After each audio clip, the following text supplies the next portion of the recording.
verse 5. Pick it up there. So that's kind of setting the stage.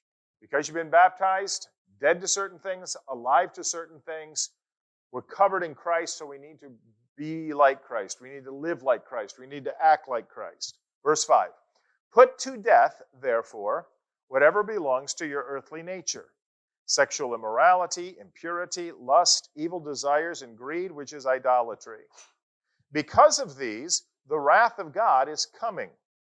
You used to walk in these ways in the life you once lived, but now you must also rid yourselves of all such things as these: anger, rage, malice, slander, and filthy language from your lips.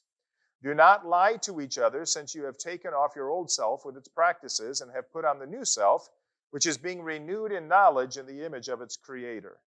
Here there is no Gentile or Jew, circumcised or uncircumcised, barbarian, Scythian, slave or free, but Christ is all and is in all.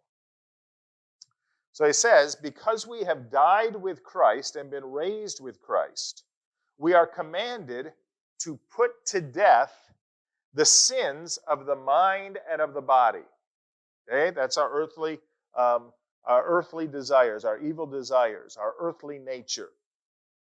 And the fact that Paul commands us to put these things to death clearly means what? They were alive in us, right? You don't have to put to death things that are dead. So before our baptism, before Jesus, we were controlled by selfish and sinful thoughts and actions. Then we came to Christ, we were baptized, and Christ struck a fatal blow to these things. But even though they have been mortally wounded, they keep getting up off the mat and coming after us. And so Paul says here, we must put them to death. And we do that, well, let me ask you, how do we do that? How do we put these things to death? Huh? Quit? Okay. That's part of it. What? Pray. Okay. Put on the full armor of God. There you go. There you go. There's a part of it which is no.